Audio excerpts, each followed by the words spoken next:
Uh, okay, we are recording the activity. Okay, welcome for this workshop organized by IVSC and UPAV. Bienvenidos todos a este taller de trabajo organizado por la UPAV y el IVSC. The first, we want to welcome IVSC members, Susan Duras, Fernanda Díaz Rodríguez, Alexander Aronson. Primero queremos darle la bienvenida a los miembros del IVSC, Susan Duras, Fernanda Díaz Rodríguez y Alexander Aronson. We welcome all UPAV member associations. Le damos la bienvenida a todas las asociaciones miembros de UPAV, and special welcome to the representative of Appraisal Institute of the United States. Le damos también la bienvenida a los representantes del Appraisal Institute. Welcome member of the American Society of Appraisers of the United States. Bienvenido a los miembros de ASA de Estados Unidos. Welcome to WAVO President recently elected, Mr. Terry Duncan. Hello, Terry. Welcome to this activity. Le damos la bienvenida al presidente electo de WAVO, al señor Terry Duncan. También le damos la bienvenida a los miembros de Right of Way Association. Welcome member of the International Right of Way Association. From the Board of Directors of the Pan-American Union Valuation Association, and especially from the Directors of Standards, Institutional Relationship, and Education, we hope that this workshop will be useful for everyone and to achieve better international and local valuation standards in all our countries. I give the floor to UPAV President, Engineer Robert Lauren, and thank you for your presence today. Le doy la palabra al presidente de la UPAV, al ingeniero Robert Lauren, y gracias a todos ustedes por estar aquí con nosotros hoy. Robert, please go ahead. Robert, adelante. Thank you, Jose. Good morning, everybody in America, and good afternoon to those in Europe, especially Alex Aronson in London and Leandro Escobar in Spain. Buenos días a todos en América y buenas tardes a los que están en Europa, especialmente a Alex Aronson en Londres y a Leandro Escobar en España. I'm sorry, but I don't speak English. For this reason, my presentation is in Spanish. However, it has a written translation in English. Lo siento, yo no hablo inglés, pero por esa razón mi presentación está en español, sin embargo, tiene traducción al inglés. I would like to begin by thanking Mr. Aronson for joining us today, and I will take the opportunity to talk about the relationship between ABLC and UPAV. Voy a empezar a compartir.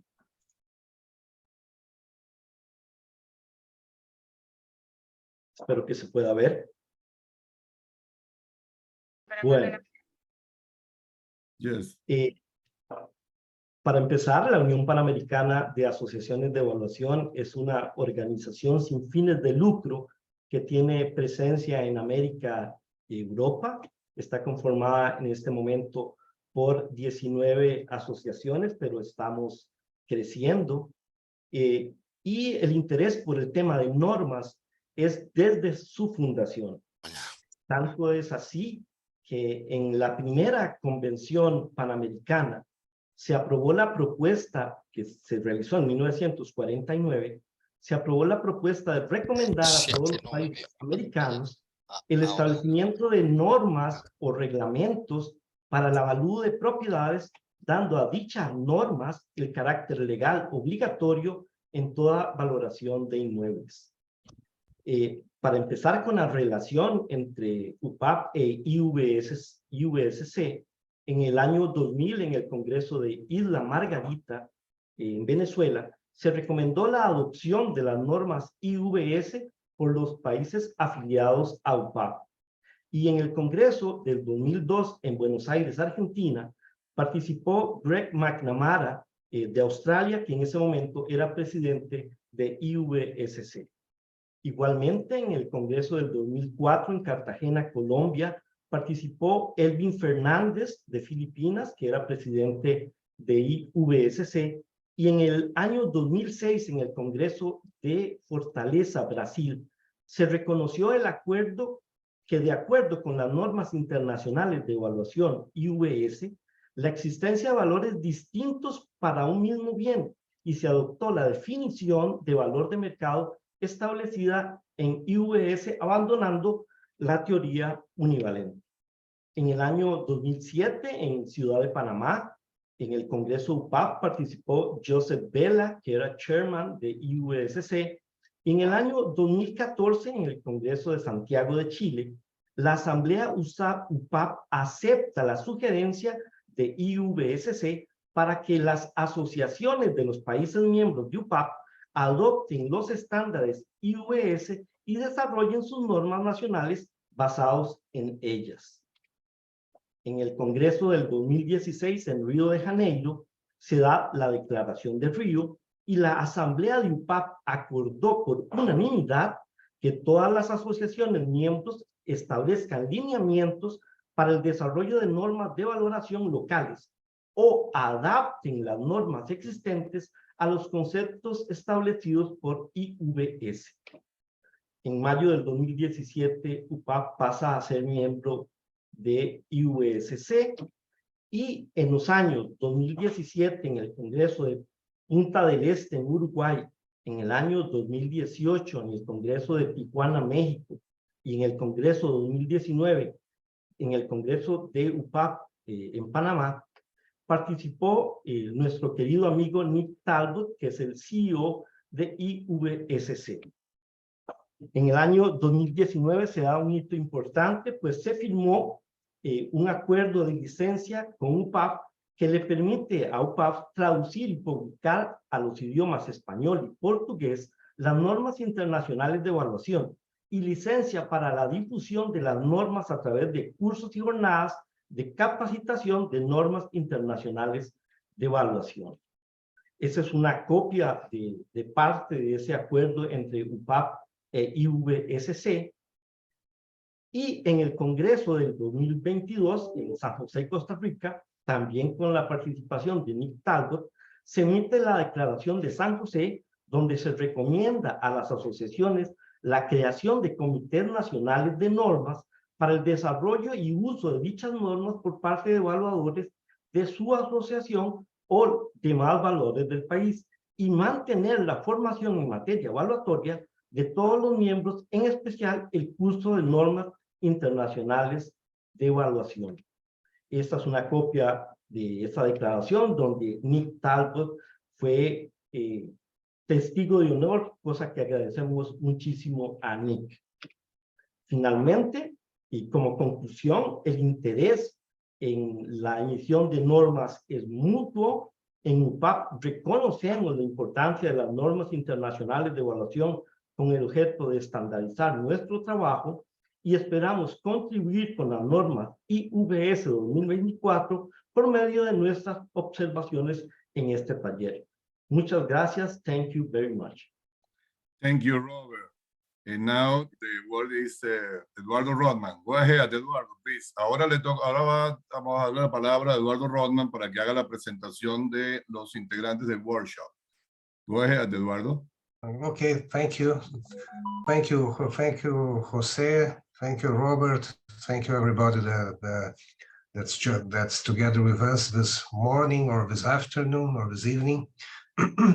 Just a short introduction of our friend Alexander Aronson. Alexander, he is a fellow of RICS, and he's also a chartered surveyor with long and wide-ranging experience of over 30 years encompassing residential asset management, commercial and residential development, rating, national and international valuation, and investment. Alexander is fellow de la Asociación de la Royal Institution of Chartered Surveyors. Él mismo es un Chartered Surveyor y tiene una larga experiencia de más de 30 años en gestión de activos residenciales, comerciales, desarrollo residencial, valores nacionales e internacionales en inversiones. Alexander is the IVSS Technical Director and assists the IVSS Standards Review Board and the Tangible Assets Board on drafting IVS, perspective papers, presentations, trainings, and articles. Alexander ahora es el director técnico del IVSC y participa del board de revisión de las normas IVS y del Consejo de Activos Tangibles, escribiendo las normas internacionales, estudios prospectivos, presentaciones, entrenamiento y artículos técnicos.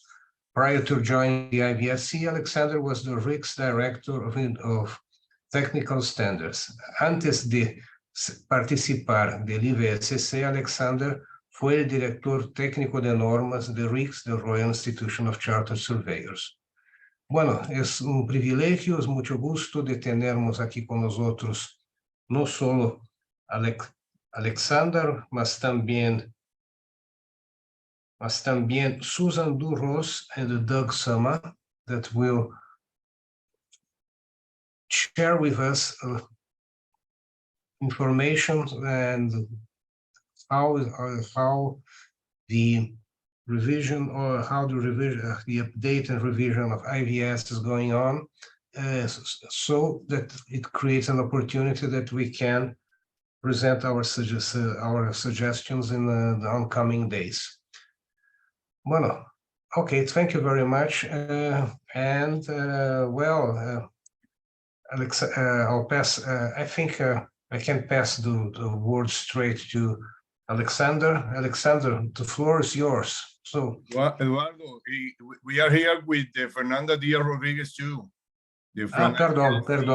Perdón. Ok, perdóneme, Fernanda. También, Fernanda está con nosotros también.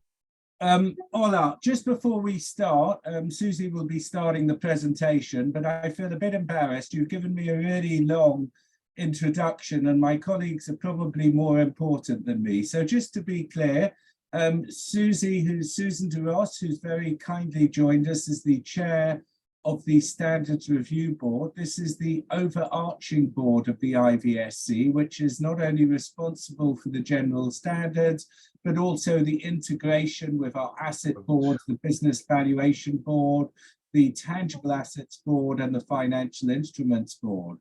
Doug Summer, who will also be presenting with us, is the vice chairman of the financial instruments board and a member of the Standards Review Board. And Fernanda Díaz Rodríguez is also a member of the Financial Instrument Board. She's based in Mexico, so she's a Spanish speaker. So if we get stuck between her and Caesar, we should be okay. But first of all, I'll hand over to you, Susie, and if you just tell me when to move through the slides. Certainly. Thank you very much. Muchas gracias a todo. To Jose, Robert, Eduardo, and UPAV. Thank you so much for having us today. And we look forward to spending a little bit of time taking you through the new exposure draft of the general standards and asset standards of the IVSC. I'm going to move us forward here. The IVSC mission is to build trust in valuation. We do this through establishing globally consistent, high-quality international standards for all asset classes. We also encourage professionalism in the valuation industry globally. We work very closely with our partners, other standard setters, regulators, BPOs, and the like, and we definitely collaborate. The collaboration is essential to setting internationally agreed standards. The IVSC mission is achieved using a three-prong approach. We create robust standards, they're consistent, transparent, and they're comparable globally. We encourage adoption of IVS by both valuation professionals and users of valuations, and we collaborate with VPOs and other associations throughout the globe. We have a recent statement of cooperation with IOSCO that began in October of 2022. The statement of cooperation is to enhance their collaboration and to promote high quality valuation practices. IOSCO is the international body of the world's securities regulators, and it is recognized as a global standard setter for the securities sector. Throughout this collaboration, IOSCO will gain an understanding of the IVSs and be assessing how we manage and assess risk through our standards. They're also going to be providing input on potentially proposed amendments and other developments with regard to valuations for financial reporting. So the IVS enhancements look to do several different things.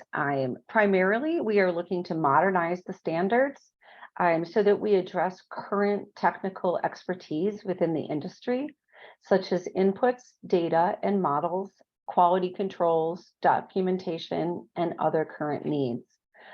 We are going to increase the understandability and the relevance of the standards, and also future-proof them for new added asset sectors or new different types of valuation issues, such as ESG. This slide here gives us basically the overarching general standards, and then within it, we have the individual asset standards. So the general standards apply to all asset classes, and then the individual asset standards, the asset-specific standards, cover different pieces such as financial instruments, businesses, intangible instruments, and the like. Again, the general standards apply to all, and the asset-specific standards apply to the specific standard, the specific asset type that you are valuing.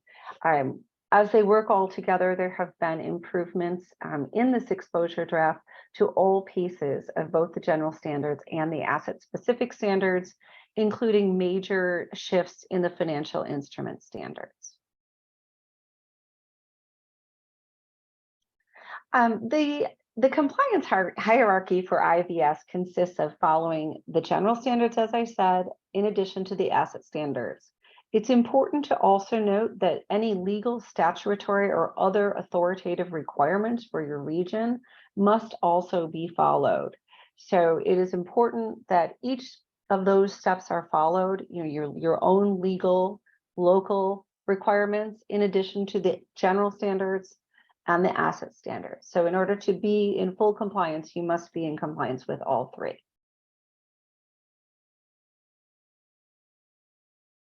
In considering the project, our main considerations were changes in the global markets and valuation practices. As I mentioned before, the increase in the use of technology and models, automated valuation models.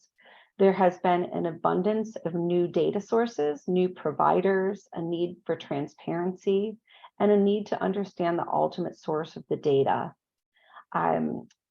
Other features that have changed within the industry that needed to be addressed were the use of specialists and an abundance of service providers. Also, we had increased demand from our stakeholders to provide better provide better clarity and transparency, all with the goal of eventually limiting valuation risk. We also had a couple other things. We had the desire to address new valuation considerations, such as ESG, and new asset classes, such as financial instruments, which needed to be addressed with more clarity. So this is just a little bit of the overview of the revisions. We do have a new structure that will more logically follow a valuation process, and again, cover the use of data, models, quality control, and better documentation. We are addressing all of the roles of the parties within a valuation process, and that might mean within a large firm or a small firm with the use of specialists and service providers. Some of the other shifts, we moved some pieces of information from the general standards to asset-specific standards so that the general standards cover all assets, and the asset-specific standards are specific to those asset classes. And again, we have new appendices and a greatly revised IVS 500 financial instruments. This next picture just depicts the structure of the IVS. It now begins with a valuation framework. It covers a scope of work, basis of value, valuation approaches. There's a new chapter for data and inputs, a new chapter for valuation models, a greatly expanded documentation and reporting chapter that includes considerably more information about documentation. And then each of the asset standards have also been upgraded. And once you follow all the way through and follow your own jurisdictional obligations, then you can be IVS compliant. Okay, I'm going to come in here and talk to you a bit about the general standards. We're going to purposely try and be quite brief because we want to give the majority of our time to discuss with you. So you can see here the structure of the general standards. We've included new appendices within it: basis of value, premise of value, valuation method, and ESG. And I will talk you through all of these at quite a high level, but we're happy to go as deep as you want in questions. So the IVS glossary, we had a little bit of a pre-discussion before we started, and Hazer and Jose were pointing out that some of the terms we use in English are different from the terms that are used in the Spanish market. And we would be very happy to work on a project with you to make sure that we've got some sort of dictionary or lexicography of terms where it would say things like valuer equals appraiser, valuation equals appraisal, so we can make sure. Now, the glossary within the exposure draft is all in italics, and if you hover over any word in our exposure draft, you will see the definition. I just wanted to point out a few words very quickly. We have a two-tiered hierarchy, so when it says must in the standard, you have to comply with it. When it says should, it's comply or explain. You may have a good reason. Perhaps the laws of your country tell you to do something different. You just need to explain why you're not doing that. I also wanted to point out that, you know, the valuation, the basis of the value that we use, be it market value, be it fair value, it's very much around the intended use. And therefore, we have a two-tiered hierarchy here as well of intended use and intended user. Now, in some markets, intended use is also known as purpose. The other definition I wanted to point out, because otherwise we would spend our entire time talking about the definitions, is professional judgment. So we are aware that valuation is an art and a science. We make a number of professional judgments within our valuation, from the comparables that we choose, the yields that we adopt, the growth rates that we adopt. So we thought it was helpful to define professional judgment within the standard. Now, IVS 100, the valuation framework, it was always part of the standard, but this is one of the bits where we would really like your help in the consultation. We have inserted a new section on quality control, and we believe that quality control is a key component of the valuation process. However, like yourself at UPAV, we have members who are part of very big firms and quality control is easy for them. And we also have individual valuers. And we need to know if we have got the level of quality control right, so it can work for an individual valuer and a firm. Personally, we believe an individual valuer can do quality control because they should think about, review, and challenge their own work. But we would very much appreciate your views on this. The other two new sections that we've included are on use of a specialist and use of a service organization. In tangible assets valuation, we often use specialists such as building surveyors, but with more and more requirements coming in relation to ESG and other matters, we may not be the person who has all the knowledge. We may need to bring a specialist in. And service organizations refer to people such as rating agencies or model providers or data providers who we may use as part of the valuation process. You'll notice that in 101, the scope of work, there are very few changes, but what we have done is we have added a requirement to state the intended use of the valuation, because this relates to your basis of value. Is it for secured lending? Is it for financial reporting? We also want you to include the environmental, social, and governance factors you are considering, because we are being asked to do a lot of things, not all of which are possible. So in your scope of work, clearly state what you do and what you're not doing. The other side we've included is the type of report or documentation.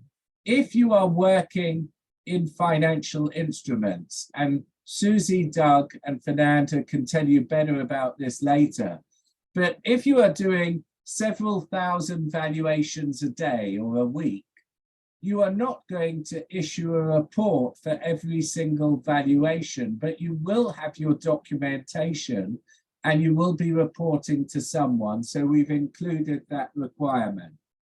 The other bit I wanted to bring out was valuation review. Many standard setters, some of whom are on these calls today, will have their own standards in relation to valuation review. So we are only looking at a valuation review in relation to IVS. And we think there are two types of valuation review. Hopefully I've held my fingers up the right way because it means something very different in the UK. There is a valuation process review where you are following the processes to check that your valuation meets the requirements of IVS.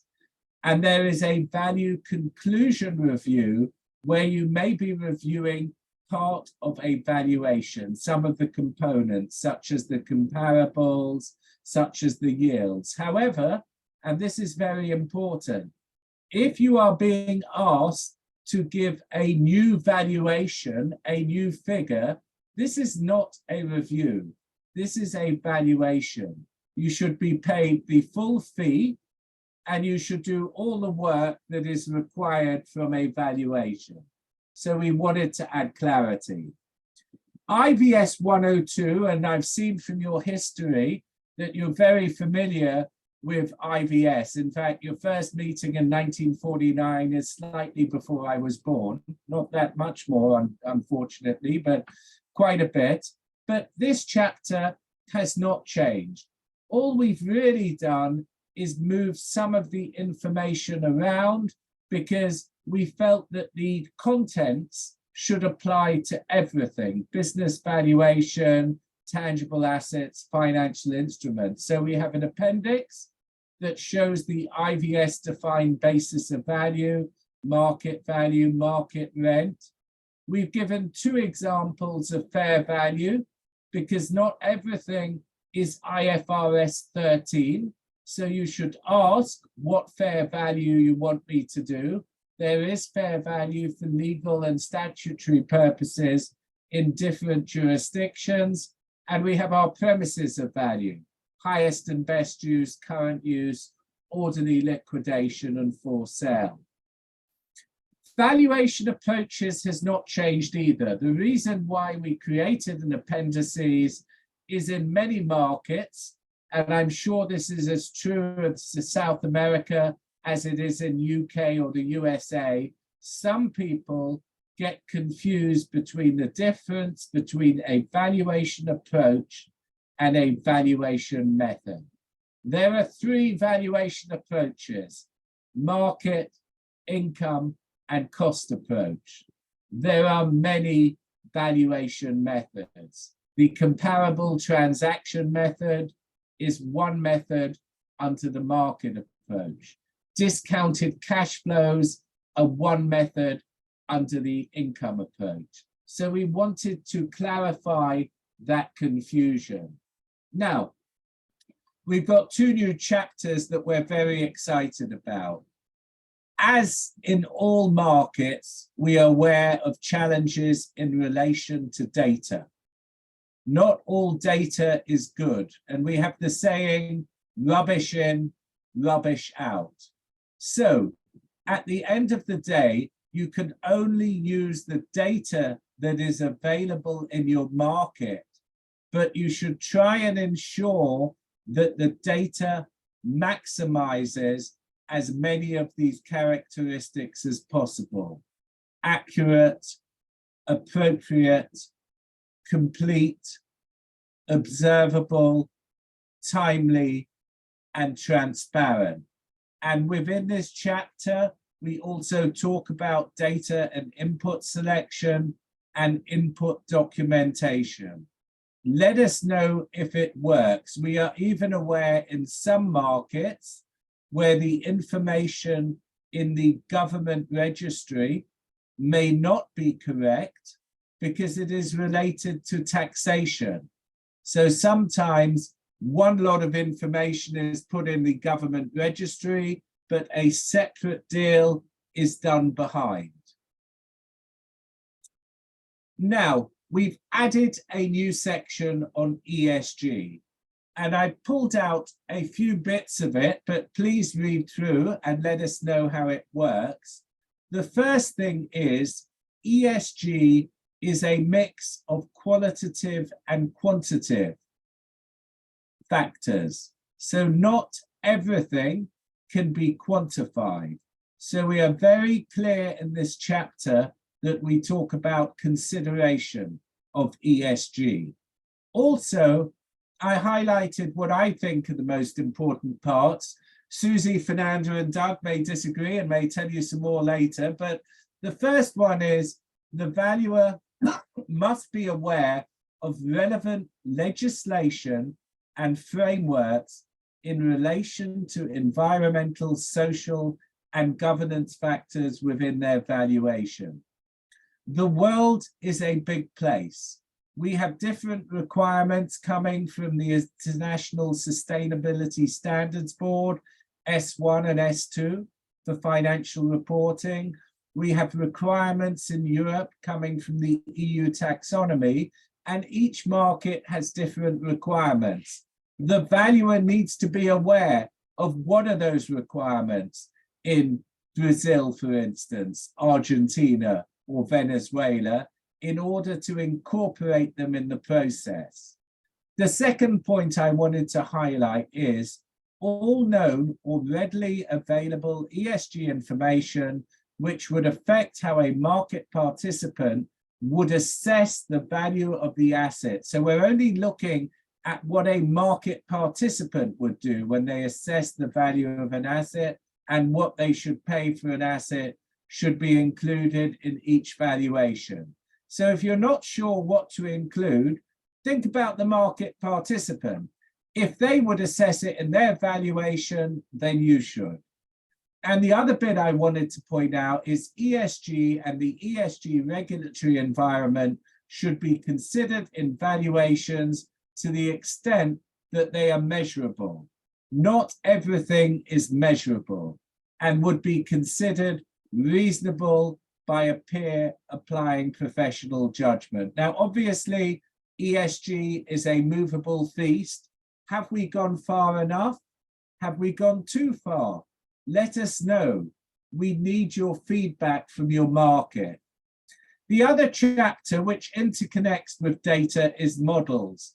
And I know in the pre-call with Jose, we were having a discussion about models. And I said, first of all, these are the characteristics: accuracy, appropriateness, completeness, timeliness, and transparency. And you should maximize as many of these as possible. But also, when speaking to Jose, he highlighted a problem that we have in all markets, which is sometimes people are using the same model again and again for different reasons, and the model is not always appropriate. So I just wanted to highlight this section to you. In all circumstances, the valuer must ensure the model meets the needs of the intended use to ensure the model selection is suitable. So hopefully that standard deals with what we know is very much an issue in all markets. Now, documentation and reporting, I want to try and be quick because my main bit is to talk to you. So we've included new sections on ESG, significant assumptions, findings of a specialist or service organization, not only the value, but you must give the rationale for your valuation. Why did you choose this yield? Why did you choose this approach? You should explain it. And an IVS compliance statement. I say be loud and be proud. If your report is IVS compliant, then state it. The other main new section is documentation. Often we have more information in our documentation than we have in our report. And if you ever do go to litigation, it is that documentation that you have in your file that will protect you if things go to litigation several years later. Now, I'm going to very quickly go through the tangible asset standards and then pass over to my colleague Doug, who will take you through the rest, so then we can have an open discussion. So you can see here the asset standards. So IVS 200 to 230 is business valuation, IVS 300 to 410 is tangible assets, IVS 500 is financial instruments. Now, in order to save time, I have not put in slides for business valuation IVS 200 to 230 because these standards have not really changed. There's been a few consequential amendments, there's a few updated references. If you don't think we've done enough, let us know. Plant, equipment, and infrastructure. I know that this is something that is close to both Cesar and Jose's heart, I believe. What we've done is we've revised this chapter to include infrastructure. We've also rebalanced it a bit. The previous version was too heavy on the cost approach, so we put further information on the use of the income and the market approach. There's a new section on data and inputs, a new section on valuation models, and the reporting section now includes documentation. IVS 400 real property interest. I'd like to first of all point out something that we did in the previous standard because it is very relevant to favelas in South America. And that is unregistered or informal or common land is also included in IVS. So you can also value it. You need to be aware of it. You need to know the rights of that land. In fact, I understand that in some places, favelas, because they have such a beautiful view of the city, have become boutique hotels. So it is important that when you look at this, you look at all land. We talk about a hierarchy of comparables from direct to indirect comparable evidence, and our reporting now includes documentation. In terms of development property, we've got increased references to land because not everyone realized that land was included. Once again, we've got new sections on data and inputs and valuation models. Once again, we now include documentation. But there's two other bits I'd like to point out quickly with development property before I hand over to Doug. The first one is, because this is an area where there is a lot of uncertainty, it is one part where we recommend that you use more than one valuation approach. The other bit is, to avoid market confusion, you have to provide two values. One, as is, and that is the value of the development as it is, which might just be green land with no planning permission. And the other one is as completed, so your gross development value. And we've done this to remove uncertainty because we found that this was an area where there is considerable variance within the valuation, because to a certain extent you are looking ahead. So we would always recommend that you do regular valuations of development property, at least a valuation at each phase of the development. So I'm now going to hand over to Doug. So Doug, over to you, who's going to take you quickly through FI and the consultation. Alex, thank you very much. Just to pick up on where Alex was going, which was really talking about how we've structured the section on financial instruments. What we've done is we've really taken we looked at what we had originally, and we thought we really needed to mirror what the general standards are saying and mirror what the other assets are doing, trying to get some consistency across or continue the consistency across the various asset classes. So the content of what we're doing is really very similar. So we, objective, scope, valuation approaches, thinking about who does what, data, methods, quality control, and documentation. So the elements of what we're doing are very similar, but how we're approaching it is a little bit different. And maybe if we can go to the next slide, I'll touch on this. So one of the challenges we were facing as we were revising the financial instrument standards was that we end up having a couple of variables that other assets have, but are really important in financial instruments. One is who's doing the valuation. It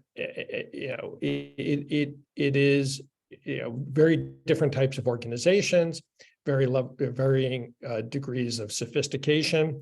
So you have a lot of variety there. Another spot where you have an awful lot of variety is what you value. We're valuing everything from, we're talking about how to value everything from a listed equity security on a very liquid name through to valuing very bespoke, very complicated financial instruments. So we have a dimension that gives an awful lot of variety there. We also have a market in which there are a lot of uses of both service organizations as well as specialists, very, very common in the process, and not only common, sometimes absolutely critical for organizations to actually accomplish what they need to do. And last but not least, there is an incredibly wide array of potential uses. It's financial reporting, absolutely. It's tax reporting, it's regulatory reporting, other statutory reporting. So we have a very, very wide field, or big field, multidimensional field that we were trying to think about. How do we revise our standards and come up with something that allows someone to understand how good one has to be to get to an IVSC compliant value. And so what we ended up really focusing in our work on, albeit we have sections that, as I said earlier, mirror what the rest of the standards are really talking about, we really focused in on these 4 topics. One is governance, data and inputs, models and methods, and quality control.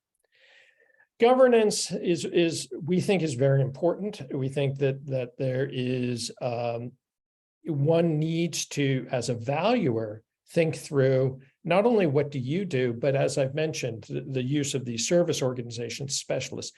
How do you think about that? How do you think about, and how are you clear on making sure that you're getting good information from those organizations and that information is suitable for your intended use?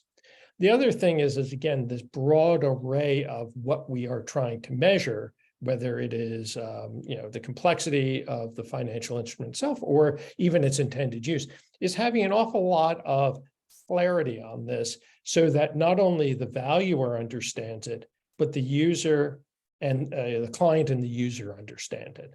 And so a lot of what we're very focused in on is trying to make sure that those relationships are clear and that we explain people's responsibilities and the relationship across those various parties.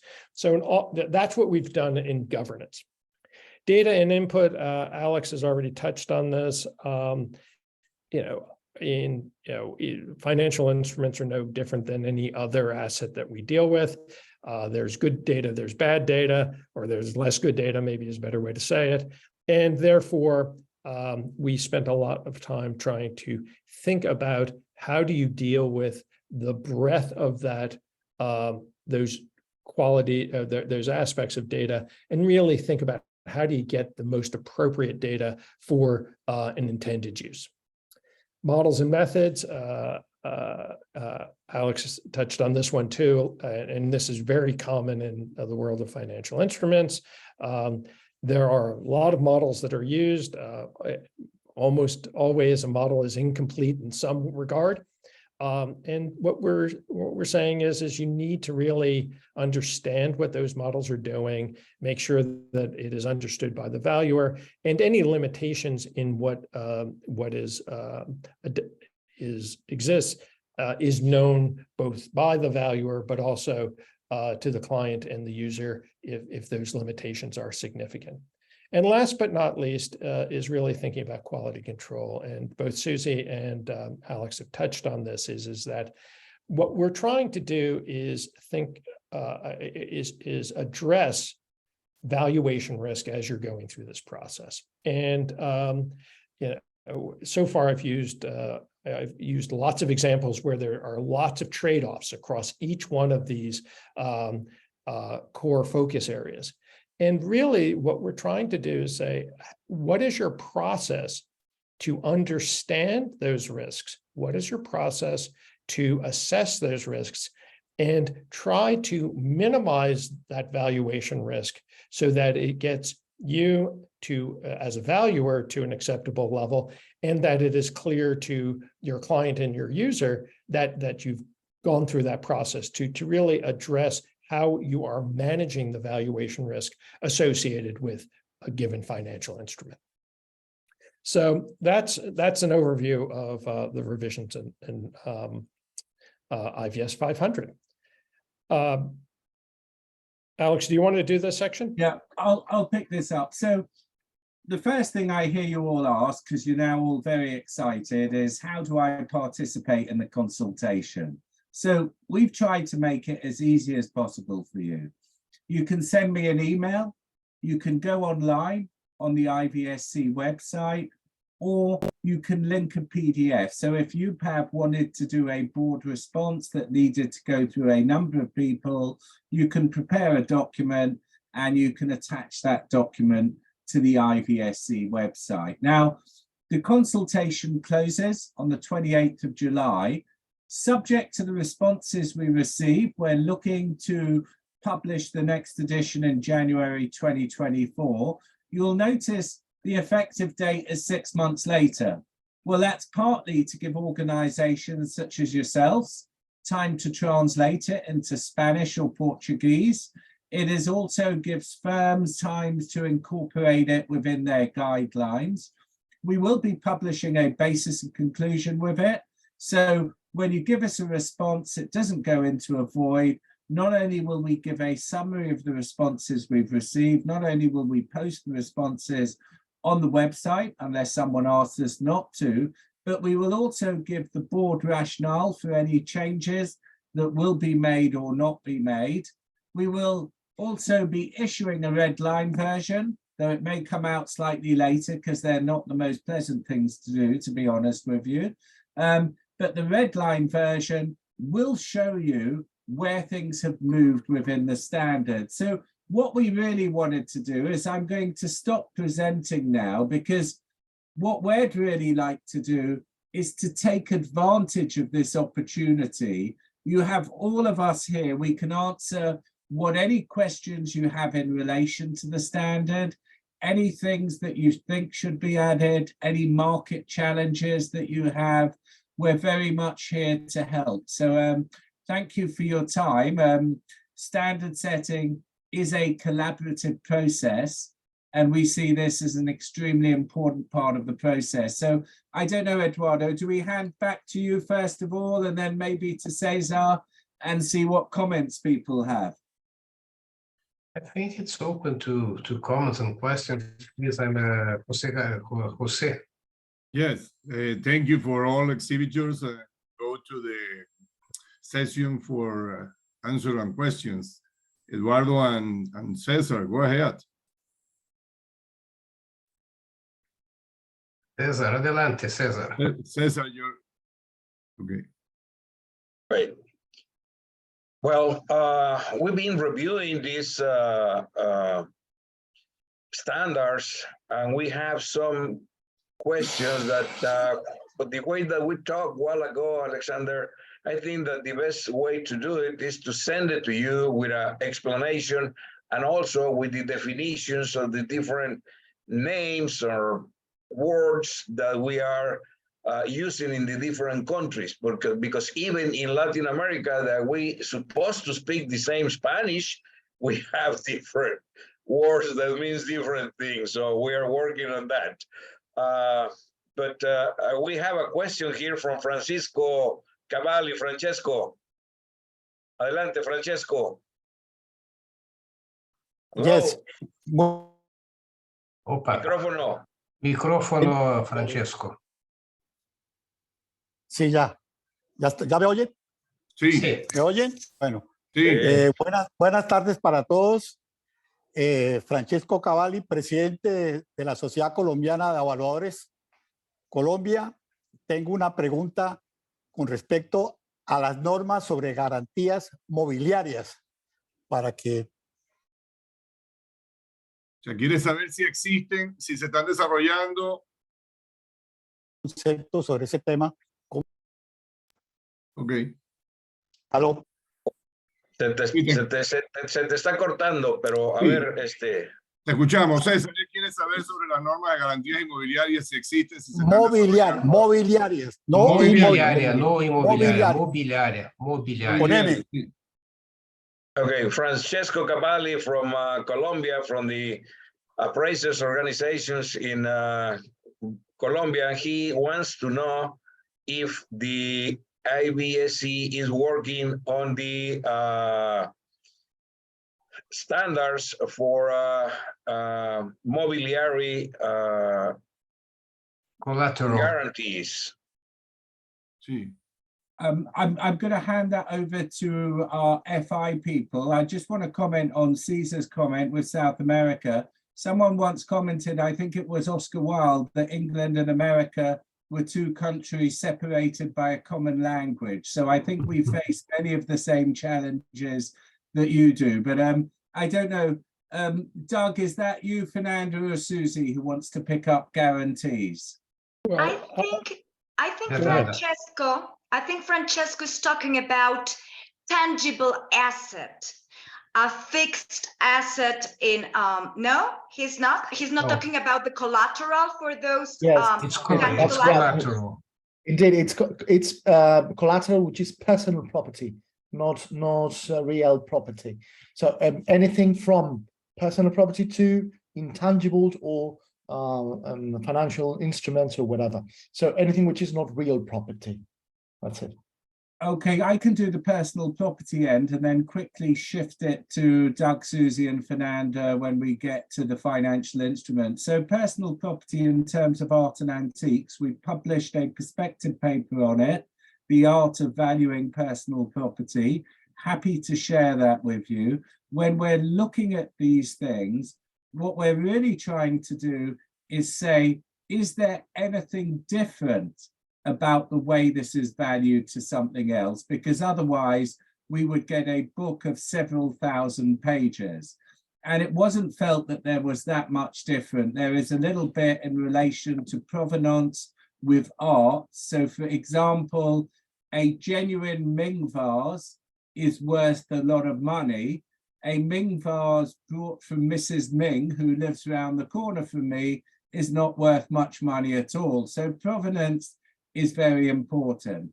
In terms of intangible assets, we note that intangible assets can be up to 85% of the value of a firm, but at the moment, it doesn't appear on the balance sheet when we're looking at financial reporting. So you will notice that the Business Valuation Board have published a series of perspective papers, which are a precursor to standard setting on valuing internally generated intangibles.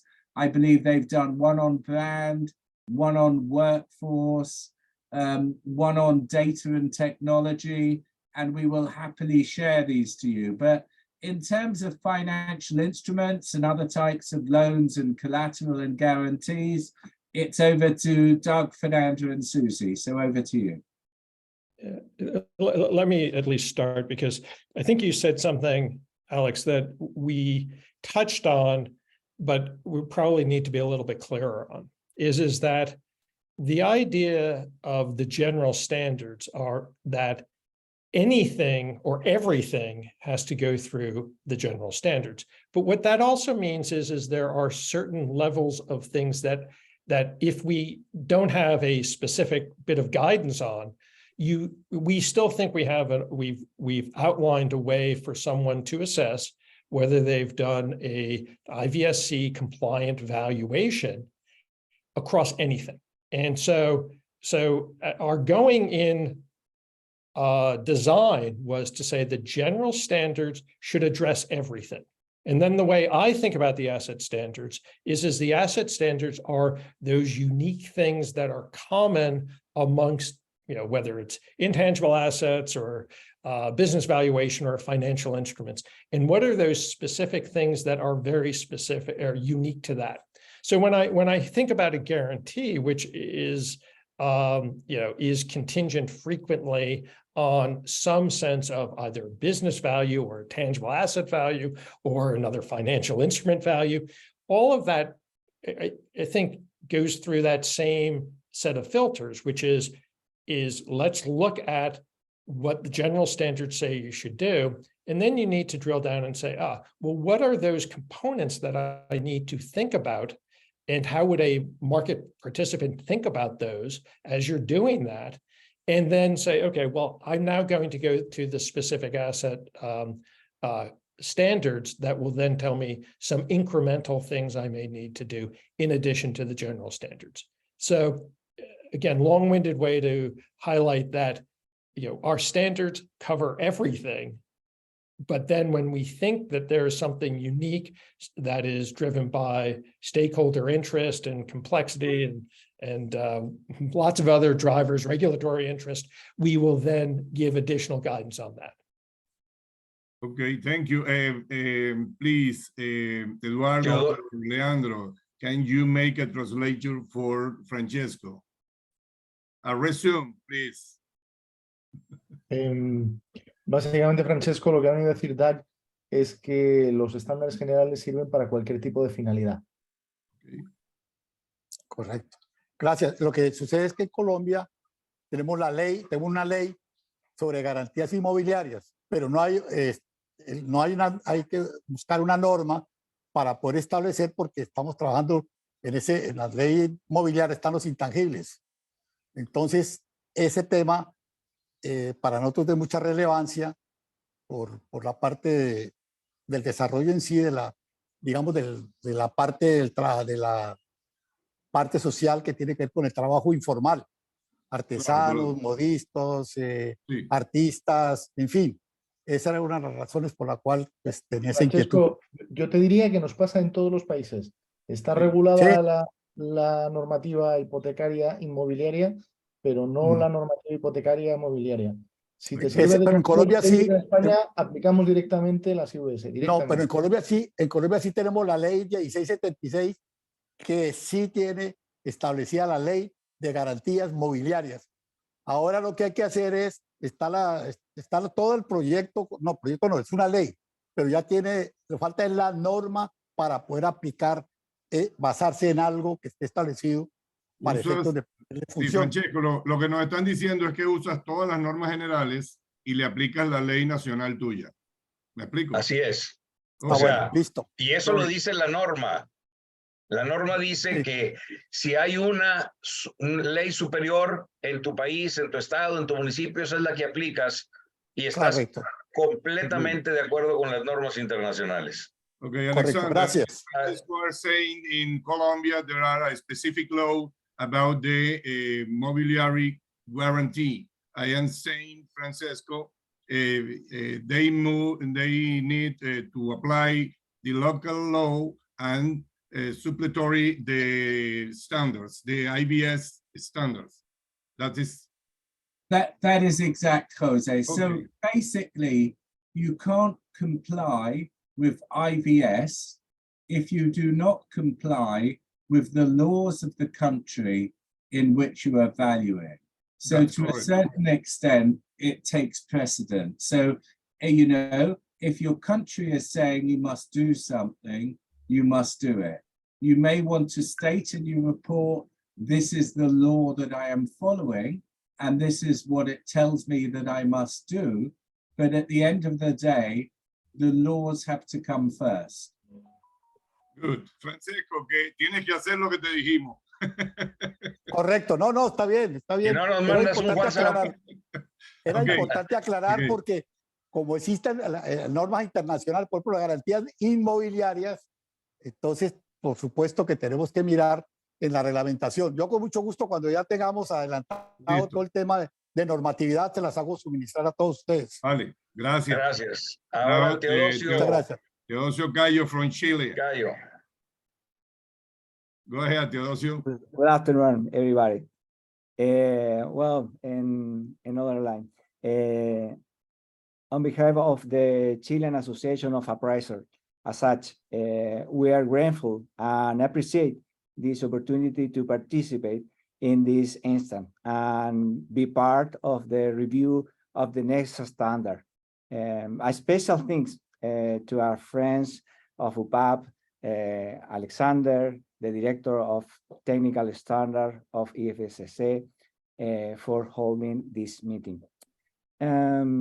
It's evident that international standards are necessary, and our country have been incorporating them in local regulation in every domain of our profession. Chile is not exception to this reality, and it has put a lot of effort to introduce all international standards and the recent international standard of appraisal. For this new international proposal, we feel it's necessary to advance in environmental evaluation and especially in the value of environmental damage, according to the new requirements, needs, and international investment for this goal. This area could be a great opportunity to complement the current standard in the future. The Chilean team is available to contribute in this aspect and collaborate in the evaluation of environmental damage. Thank you very much for this time. Thank Okay. you. And if there is any information from the Chilean market that you think is relevant, please let us know, because we're all on this journey together and no one has all the answers. Chile may have better solutions than we currently have. So it would be very helpful as part of this consultation to understand where you are in your journey and how you are considering it, because it is a global problem. We need to work together to find the best solutions. Okay, thank you. Gracias. I have a question, but I go to do a question in Spanish for my partners in Latin America, and I want to Leandro or Eduardo reply the question in English. Leandro, el tema del valor de liquidación que hemos hablado en las reuniones, que se refiere a que el activo debe estar en partes. Y cuando habla de que el activo debe estar en partes, pareciera que la norma se refiere solo a activos que van sobre la 300 y no sobre bienes inmobiliarios específicamente.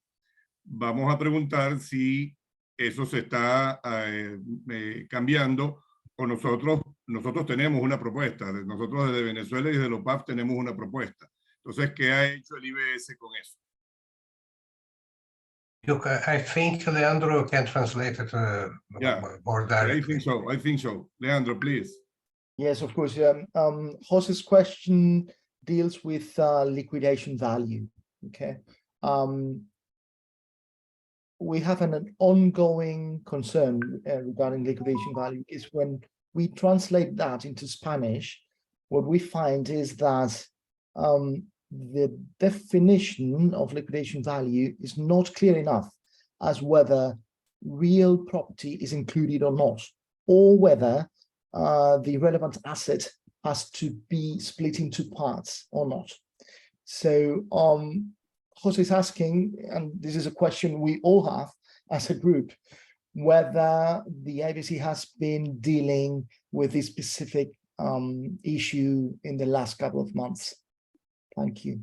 I'll start off. So I know that this is an issue that came to the Tangible Assets Board, and I believe we have made some revisions because it seemed to suggest one method over another. And a liquidation, it depends on whether it's a forced sale, whether it's the marketing period. If I am dealing with plant and equipment, I may be better off, selling it as one if it's better part of a production line. Or I may be better off breaking up the assets and selling them individually. So we don't specify how you do it because it varies on a case-by-case basis. And we're back to that wonderful word, professional judgment. So we have been looking at that, but please let us know if we've gone far enough. In fact, I had someone argue with me during the coronavirus crisis that every sale was a forced sale because you wouldn't be selling it then unless you had to.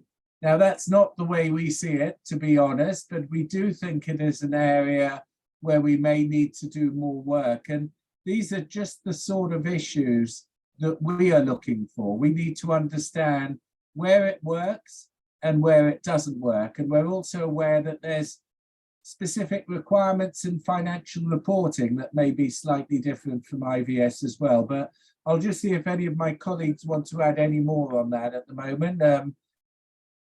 Susie. Sure, I would just add a couple comments to that. Liquidation value, I would say, is tricky in any language. It's a concept in which you're getting kind of a lower price than you would desire from the market. When you look to other standard setters, sometimes we have pretty strict definitions there, especially with regard to financial reporting, that a liquidation value should still represent the value where an informed and incentivized buyer would connect with an informed and incentivized user and agree on a price. So that would kind of be the middle price. Because the IVSC standards are principles-based, we're trying to draft them in a way that doesn't tell you exactly what to do, but gives you the tools to assess that. So when you're assessing a liquidation value and you're looking at your model and the inputs that might go into that model, the new standards are drawing your attention to characteristics that are the most suitable choices in choosing that data. And Alex went through some of them. Is it accurate? Is it appropriate? Is it timely? So by trying to use the most timely information, the most accurate, the most observable information that you can get, and then documenting why you chose that information, I think that is sort of the principle-based guidance of the standard that would get you to arrive at the most appropriate or fit for purpose liquidation value, depending on your scope of work and intended use. I don't know if that really helps. It's a tricky concept. I'd be happy to discuss it further sometime as well. Yes, there's just one more thing to add, which is that Jose said that both from Venezuela and also from UPAV as a whole, we might be sending potential ways to improve that, at least in the Spanish version, and proposals to you to see whether we can understand properly what's written in the standard.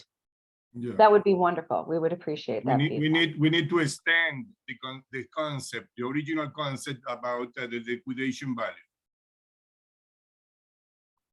Sure. Okay. Leandro, please, haz un resumen para los que hablan español. Sorry. Claro, perdón, Leandro sí. going to translate the discussion. Por supuesto, sí. Ambos lo que nos han venido a decir es que efectivamente el problema no lo tenemos solo cuando traducimos al español, sino que desde el punto de vista conceptual en inglés también está causando algunos problemas en su aplicación. De hecho, por ejemplo, cuando llegó la pandemia, Alex tuvo discusiones con algunos técnicos relativas a si en ese momento cualquier valor tenía que ser un valor liquidativo y no un valor de mercado, porque las condiciones teóricas del valor de mercado no se estaban dando en ese momento. Alex y el IVSC no son de esa opinión, son de la opinión contraria.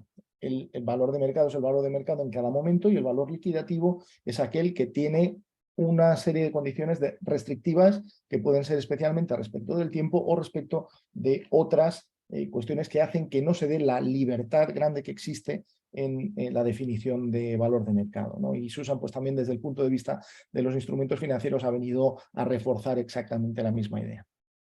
Ok, gracias, Leandro. Thank you, Susie and Alexander. Now, Leandro go to make a resume of the session. Go ahead, Alex. Yeah, of course, happy to do that. So, good evening, everyone. Good evening from Madrid. It's 7:10 in the evening, so it's a very convenient time for us from here. Thank you very much indeed for inviting us to attend this meeting, which was really useful for everyone. By the way, I'm not sure whether I have to speak just in English or also Spanish and also Portuguese. What is it that I should do? I think it's better you talk English and translating Spanish. And that's fair enough. Okay. Yeah. So, yeah. So as I was saying, thank you all, especially you, Jose, Eduardo, and Cesar for organizing this huge event. Thank you, Susie, Alex, Fernanda, and Doug for being here. This is a real honor for us as a group. And also I would like to thank, of course, Robert, who's the current chairman, and Teodosio, who's the future chairman, for being here. And many of you don't know yet the chairman of the organization I represent here, which is ATASA. That's Jose Maria Basáñez, who's sitting right now at his office in Jerez de la Frontera, in the southern part of Spain. So, and thank you everyone for being here and making this event so active and so interactive, right? To exchange the information that we've got. So, what we did today was first of all the presentation of the event by Jose, and then Robert went through the very important history of the cooperation between UPAV and the IVSC, where starting more than 70 years ago, the IVSC already, the UPAV was already dealing with the issues the IVSC is now writing about. And then for the last 25 years, UPAV is trying to promote international standards all over the continent.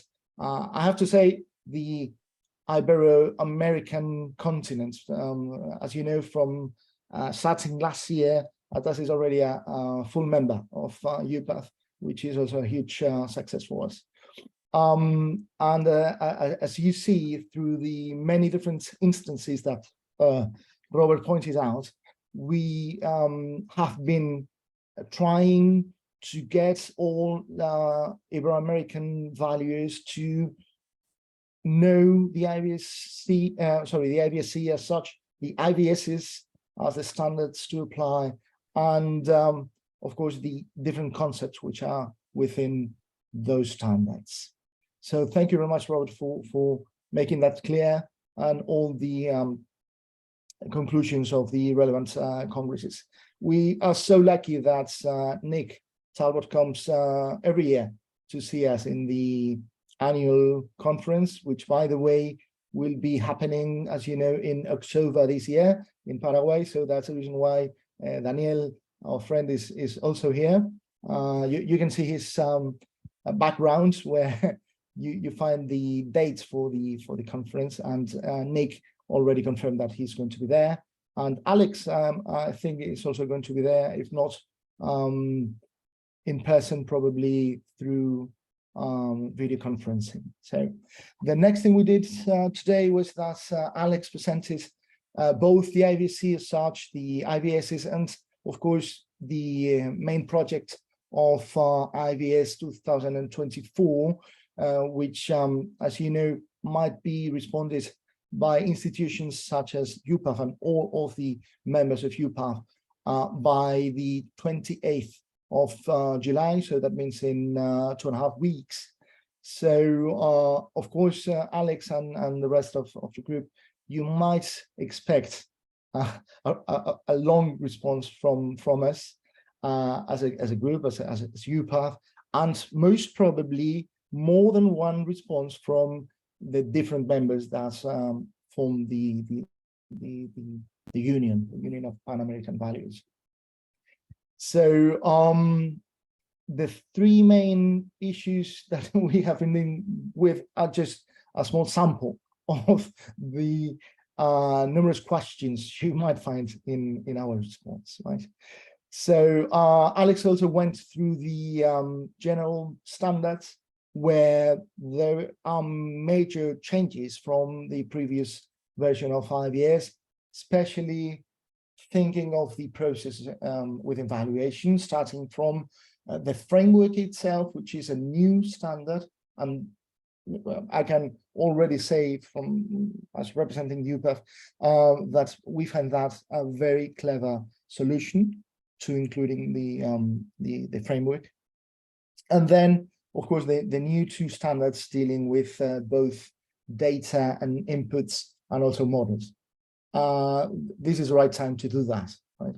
In fact, our profession is just taking data from the environment and transforming it into information and concluding with a report, right? So that's our profession. That's it. That's all of it. So it is the right time to include a standard on data and another one on models, and also to clarify the different concepts. I think we are all clear at UPAV that valuation approaches and valuation methods are different things, that there are only 3 different approaches, and then that there might be an infinite number of methods to be applied depending on the specific type of property. And that's exactly what then Susie did. She went through the assets standards, and then we had the luck to have Doug with us, who went through the standard on financial instruments, where Fernanda is also a very important person who put input not just from the Anglo-Saxon side of the world, so to say, but she's the right mixture between Anglo-Saxon and Latin American. So that's the reason why we love you so much. Thank you very much, all of you, for having informed us. As I said, we only took 3 questions to the floor because of the length of this event today. Francesco asked about non-real property guarantees or securities, which is something that, as Doug very well answered, is already solved by just applying the general standards and the relevant asset standard for the specific type of property. And then we had a very interesting observation by Theo, who spoke about environmental valuation, which is something very specific and which I don't know if there might be space or room for a new standard, and of course not for IVS 2024, but rather for the next enhancement of the standard regarding specifically environmental assets, right? I don't know if they are tangible or intangible, because I guess that's a mixture, so to say. So there might be a need for a new series of asset standards. I don't know.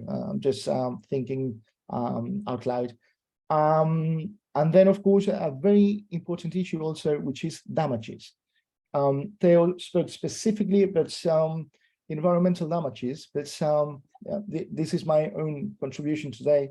I deal a lot with damages valuation, and I found some counterparties who specifically said that IVS are not applicable for damages valuation. And of course, my answer as an expert was, it is. It is applicable. It is applicable, as Doug said, for any type of property you must find, you might find in the world. So it is indeed applicable. But maybe it might, we might also add something about that. So if you want to value damages, you might go through this and this, right? Just a contribution for future thoughts, right? And of course, Jose asked the question, I would say, about liquidation value, which was answered by Alex and Susan a couple of minutes ago. The question is, well, are we clear about the definition of liquidation value or not? When we translate that into Spanish, we feel there might be a room for improvements about that, and both Alex and Susie saw that too. So that's more or less the summary of what we did today. I guess, Jose, I need to translate that into Spanish very quickly, right? Yep. Ok, pues muchísimas gracias a todos por estar aquí, por su atención, por su participación activa, que han hecho que este evento haya sido realmente fascinante. Bueno, para mí, como tengo los sombreros de tantas instituciones, pues esto es una mezcla de lo mejor que podemos tener, ¿no? Del mundo anglosajón y del mundo iberoamericano. Gracias a todos, a José, a Eduardo, a César por la organización del evento. Gracias a Robert por presidir, a Theo por estar aquí como futuro presidente también. Gracias a todos los miembros del IVSC que han estado aquí con nosotros, a Susi, a Alex, a Fernanda y a Doug. Gracias a todos ustedes por sus contribuciones. Lo que hemos hecho hoy ha sido, en primer lugar, repasar brillantemente por parte de nuestro querido presidente la evolución de las relaciones entre el IVSC y la UPAV, donde la UPAV ha estado siempre apoyando, incluso antes de que se fundara el IVSC, lo mismo que hace la institución, y desde hace más de 25 años trata de que los estándares de valoración que aprueba el IVSC sean aplicados por todos los valoradores del continente, y cuando digo continente me refiero también a la península ibérica, o sea, al continente iberoamericano, más allá incluso del panamericano. Y lo que hemos hecho ha sido que después ha presentado Alex los estándares generales y el papel general también del IVSC, ha presentado el proyecto de las IVS 2024, donde estamos en pleno proceso de contestaciones por parte de cualquiera, ¿no? Puede ser un individuo, puede ser una institución, puede ser alguien que represente a tanta gente como es la UPAV, para pues hacer comentarios para la mejora de este borrador, que de momento es un borrador. Y tenemos hasta el 28 de julio para contestar. Después Susi nos ha presentado también los estándares de activos, y Doug más en particular se ha dedicado pues, a la parte que él preside junto con Fernanda, que también participa representándonos a todos nosotros, además del mundo anglosajón, referido a los instrumentos financieros. Y después hemos tenido 3 intervenciones que nos ayudan a ver solamente unos pocos ejemplos de los que tenemos en la UPAV respecto de dudas que nos surgen en la aplicación de las normas internacionales de valoración, como ya han oído bien a Francesco Cavalli en relación con las garantías mobiliarias, que es un tema que a todos nos afecta, como yo mismo le contestaba a Francesco. No tenemos estándares de valoración de garantías mobiliarias en ningún país, pero la aplicación directa de los estándares de valoración internacionales funciona a la perfección. Francesco, yo lo aplico todos los días, pero todos los días es todos los días de verdad. Y después hemos tenido la intervención de nuestro querido Teo hablando sobre valoración medioambiental y más en concreto de daño medioambiental. Y por último, José García Pereda ha hecho la pregunta, que es, bueno, pues, ¿qué pasa con esa definición de valor liquidativo que no nos termina de entrar bien en la cabeza? No sabemos si por la traducción o por los conceptos básicos que están definidos en las IVS, y parece que bueno, pues Alex y Susi han contestado también en el mismo sentido. Bueno, y con esto ya termino, que me he pasado 2 minutos, mil perdones. No problem. Thank you to all for being here with us. And now Cesar take the floor for explain what we go to do for our apportation to IBS. Cesar, go ahead. Well, after this workshop, and with the time that we've been working with these new standards that you are proposing, we are getting together and we are going to write our comments and send it to you so that you can get our point of view for Latin America and also Spain. And if some other, we have people here from International Right-of-Way Association and from ASA, American Set of Appraisers, if they want to do it on their own or they would like to join us, they are members of our organization, we'll be glad to do it. And we will review all that information, and I hope it will work and help us to better understand and better use of the standards in Latin America. Lo que vamos a hacer es, vamos a seguirnos juntando, vamos a aportar nuestras ideas, vamos a aportar nuestras opiniones, las vamos a enviar a la oficina del IVSC para que las tomen en cuenta y tratar de tener una mejor información para tener unas normas más aplicables a nuestras condiciones de ser posible. Gracias. Thank you, Cesar. Gracias, Cesar. Alexander, Susie, and Fernanda, it's time to say hasta la vista, because I go to give the floor to Robert for close the event. Go ahead, Alexander. Say hasta la vista. Okay, hasta la vista. And my last comment is standard setting is a collaborative process. We really need the views of your market, both from UPAV, but also your individual organizations, so we can understand the challenges that there are in your market and ensure that IVS meets all market needs. Muchas gracias. Hasta la vista. Hasta la vista. Thank you. Thank you, Susie, Fernanda. Thank you, Terry and Doug. And thank you for all. Robert, go ahead. Gracias, José. Voy a apoyarme en el traductor oficial de UPAV, que es César Cantú, porque voy a decir mis palabras en español. Bueno, en UPAV el tema de la normatividad de evaluación es fundamental, pues buscamos la calidad de nuestro trabajo y la confianza de nuestros clientes. César. UPAV, the standards of valuation are fundamental as we seek the quality of our appraisals and the confidence of our clients. Promovemos desde nuestras asociaciones el uso de las normas internacionales de evaluación, ya que entendemos que al tener bases y elementos comunes en evaluación, se facilita la internacionalización de nuestro trabajo en un mundo cada vez más globalizado.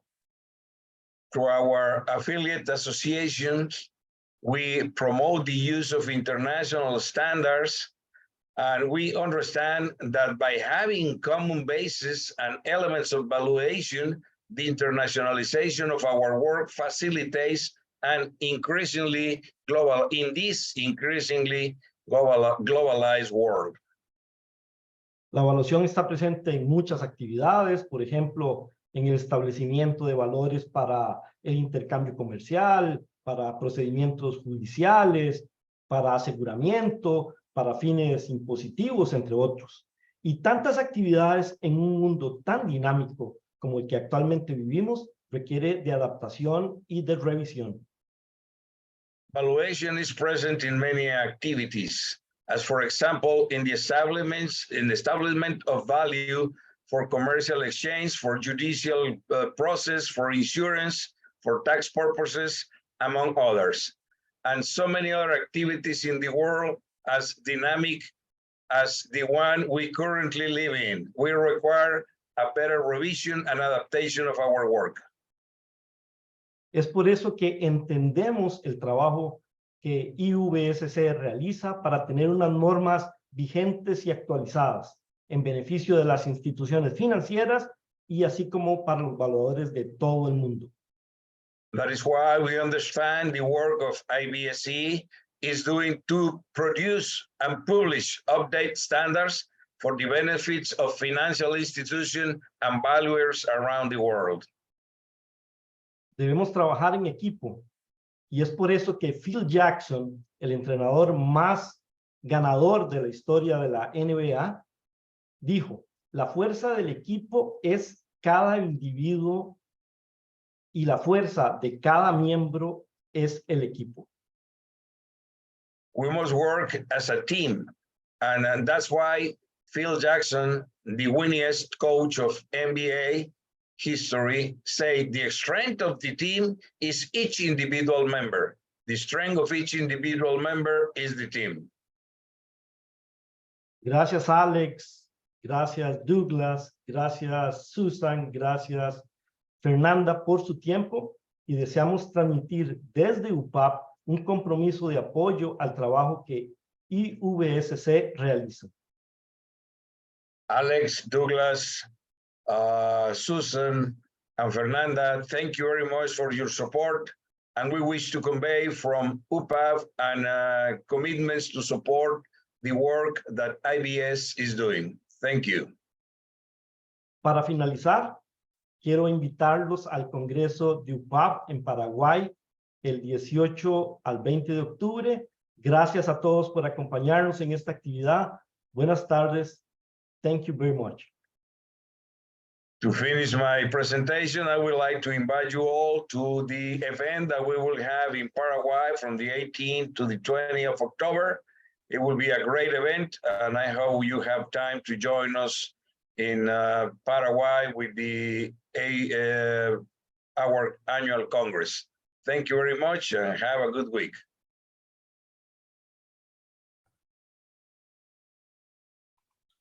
Okay, the workshop is finished. Gracias, saludos. Good. Thank you, everybody. Great. Have a great Wonderful week. session, extraordinary session. Bye-bye. Thank you. Gracias. Gracias.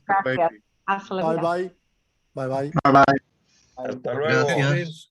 Gracias por Bye participar. con todos. Muchas gracias por la invitación y por la disertación. Bueno. Gracias. Thank you. Quitaron la foto. Sí, yo saqué fotos, tranquilo que tengo bastantes.